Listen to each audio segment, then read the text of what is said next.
चलिए खबरों में आगे बढ़ते हैं और बात करते हैं 2024 लोकसभा चुनाव की। यूपी से लेकर राजस्थान तक भीषण सियासी घमासान मचा हुआ है। मोदी सीधे विरोधियों को ललकार रहे हैं। भ्रष्टाचार और परिवारवाद पर कांग्रेस को घेरने में भी जुटे हुए हैं।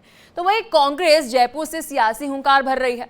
मोदी ने सहारनपुर से विपक्ष को ललकारा तो अब से थोड़ी देर बाद वो राजस्थान के पुष्कर में भी विपक्ष पर हमलावर होते हुए नजर आए। शाम करीब 5:30 बजे मोदी फिर यूपी के गाजियाबाद जाएंगे। रैलियों का ये शनिवार आर पार वाली जंग की तरफ इशारा करता है।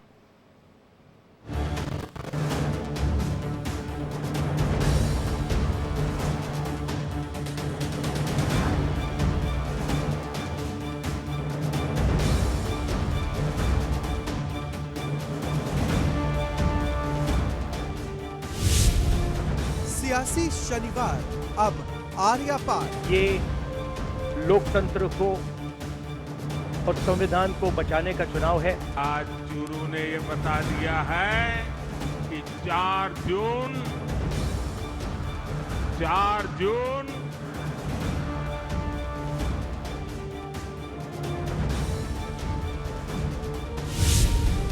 यूपी से राजस्थान भीषण घमासान। मोदी जी को जय श्री राम, जय श्री राम।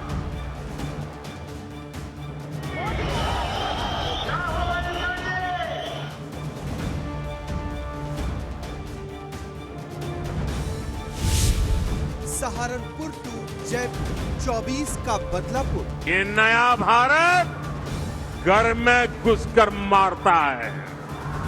हमें देश को बहुत आगे लेके जाना है। 24 की सियासी जंग कई मायनों में अहम है। मोदी हैट्रिक की तैयारी कर रहे हैं तो कांग्रेस भी पूरा जोर लगा रही है। आज रैलियों का शनिवार है। यूपी से राजस्थान तक मोदी की यलगार है तो उधर कांग्रेस के दिग्गज जयपुर से हुंकार भर रहे हैं। यूपी और राजस्थान तक भीषण सियासी घमासान है। मोदी के निशाने पर विरोधी है तो कांग्रेस लोकतंत्र बचाने की दुहाई दे रही है और हमला सीधे प्रधानमंत्री मोदी पर। उत्तर प्रदेश और राजस्थान 2024 लोकसभा चुनाव के लिहाज से बेहद ही महत्वपूर्ण है, लेकिन इस बीच राजस्थान से बीजेपी को इस बार ज्यादा उम्मीद है क्योंकि लोकसभा चुनाव से पहले विधानसभा चुनाव के अंदर भी बीजेपी ने यहां पर भगवा लहरा दिया है। तो 2024 लोकसभा चुनाव के अंदर बीजेपी को यहां से बहुत उम्मीद है। यूपी देश का वो सूबा है जहां लोकतंत्र की सीटें सबसे ज्यादा हैं। 80 सीटों वाले इस राज्य में मोदी और योगी ने गजब की सियासी खिलेबंदी कर रखी है। 2019 लोकसभा चुनाव पर नजर डालें तो 49.56% वोट शेयर के साथ बीजेपी 62 सीटें जीतने पर कामयाब हुई थी। वहीं 19.26% वोट शेयर के साथ बहुजन समाज पार्टी दूसरे नंबर पर रही थी और 10 सीटों पर जीत दर्ज की थी। समाजवादी पार्टी तीसरे नंबर पर रही थी। 17.96% वोटों के साथ समाजवादी पार्टी को सिर्फ 5 सीटों पर जीत हासिल हुई थी। अपना दल एस चौथे नंबर की पार्टी थी। सिर्फ 1.01% वोटों के साथ अपना दल सोनेलाल को 2 सीटों पर जीत मिली थी। कांग्रेस की बहुत बुरी हालत थी। 6.31% वोट शेयर तो था, लेकिन जीत सिर्फ 1 सीट पर मिली थी। 2014 के मुकाबले 2019 में उत्तर प्रदेश पर बीजेपी की सियासी पकड़ कमजोर हुई थी। पार्टी को 9 सीटों का नुकसान हुआ था, लेकिन इस बार मिशन 400 पार वाला है। लिहाजा यूपी में मोदी और योगी क्लीन स्वीप का दावा कर रहे हैं। जो हमारे विरोधी है वो क्या कर रहे हैं? ये सत्ता पाने के लिए तड़प रहे हैं, छटपटा रहे हैं। मैं देश का पहला चुनाव देख रहा हूं जहां विपक्ष जीत का दावा नहीं कर रहा है। किसी विपक्ष के नेता से आपने सुना कि भाई उनकी सरकार बनेगी? सुना कोई बोलता है? बल्कि विपक्ष सिर्फ इसलिए चुनाव लड़ रहा है ताकि भाजपा की सीटें 370 से कम की जा सके और एनडीए की 400 से कम की जा सके, इसके लिए लड़ाई लड़ रहा है। 2014 के बाद लगातार देश के अंदर जो परिवर्तन हुए हैं, यह भी उसका आधार है। और आज इसीलिए एक वोट हमें जाति के नाम पर नहीं, संप्रदाय के आधार पर नहीं, तुष्टीकरण के आधार पर नहीं, किसी भी प्रकार के वाद के आधार पर नहीं, हमें तो केवल विकसित भारत की संकल्पना के लिए आने वाली पीढ़ी का भविष्य उज्जवल हो सके, आने वाली पीढ़ी के भविष्य को हम आगे बढ़ा सकें, इसके लिए हमारे पास एक करिश्माई नेतृत्व के रूप में मोदी जी का यशस्वी नेतृत्व हम सबके पास है। मिशन 400 पार में जुटे प्रधानमंत्री नरेंद्र मोदी का सहारनपुर में भव्य स्वागत हुआ। एनडीए को 400 सीटें जीतनी है और ऐसे में उत्तर प्रदेश अपने आप में बेहद खास हो जाता है। प्रधानमंत्री नरेंद्र मोदी को बखूबी पता है 400 पार जाना है, तो ऐसे में उत्तर प्रदेश की 80 सीटों पर भगवा लहराना है। सहारनपुर की रैली में मोदी ने अब की बार 400 पार का नारा फिर से बुलंद किया है। 24 के रण में मोदी के लिए यूपी काफी अहम है, लिहाजा यहां 80 की 80 सीटें जीतने का टारगेट है। आपको याद होगा पुराना, यहां उत्तर प्रदेश में 2 लड़कों की जो फिल्म पिछली बार फ्लॉप हो चुकी है, उस 2 लड़कों की फिल्म को इन लोगों ने फिर से रिलीज किया है।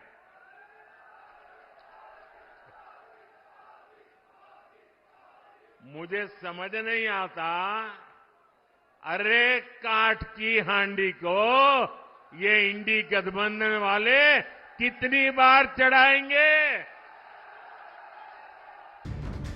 उधर राजस्थान में भी सियासी रण भीषण हो चला है। कल पीएम मोदी ने चुरू से हुंकार भरी थी, तो घोषणा पत्र जारी करने के बाद कांग्रेस का पूरा आला कमान जयपुर पहुंचा। विद्यानगर स्टेडियम से सोनिया, राहुल और खड़गे ने मोदी के लिए चुनौती पेश की। राजस्थान में लोकसभा की 25 सीटें हैं। 2019 के आम चुनाव पर नजर डालें तो बीजेपी ने यहां क्लीन स्वीप किया था। 2023 के आखिर में कांग्रेस का यह किला भी हाथ से चला गया। विधानसभा चुनाव में बीजेपी ने कांग्रेस को राजस्थान की सत्ता से भी बेदखल कर दिया था। 2019 लोकसभा चुनाव पर नजर डालें तो राजस्थान की 25 सीटों में बीजेपी ने 24 सीटों पर जीत दर्ज की थी। वोट शेयर 58.47% था, तो वहीं आरएलपी ने 2.03% वोटों के साथ एक सीट पर जीत हासिल की थी। कांग्रेस को 34.24% वोट तो मिले थे, लेकिन सीटें शून्य पर आ पहुंची। कांग्रेस पार्टी 2019 में खाता तक नहीं खोल पाई। कल प्रधानमंत्री नरेंद्र मोदी ने राजस्थान के चूरू से हुंकार भरी। इस दौरान वे सीमा का मुद्दा भी उठाते हुए नजर आए, कांग्रेस को आड़े हाथ लिया और ये बात कही कि आज नया भारत घुसकर मारता है। इससे पहले मैं जब 26 फरवरी 2019 में चुरू आया था, तो उसी समय देश ने बालाकोट में एयर स्ट्राइक की थी। हमने आतंकियों को सबक सिखाया था। हमारी सेना ने जब सर्जिकल स्ट्राइक और एयर स्ट्राइक की, तब कांग्रेस और उसके साथी क्या भाषा बोल रहे थे? इसी गठबंधन गठबंधन के लोग हमारी सेना से शौर्य के सबूत मांग रहे थे। भाइयों और बहनों, सेनाओं का अपमान, देश का विभाजन, ये कांग्रेस पार्टी की पहचान है। जैसे जैसे मतदान की तारीख नजदीक आ रही है, वैसे वैसे सियासी वार पलटवार भी तेज हो चुके हैं। मोदी की हुंकार के आगे विरोधियों की आर पार वाली यलगार है।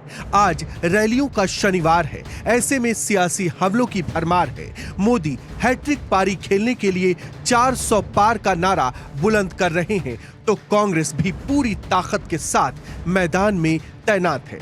Bureau report, India daily life.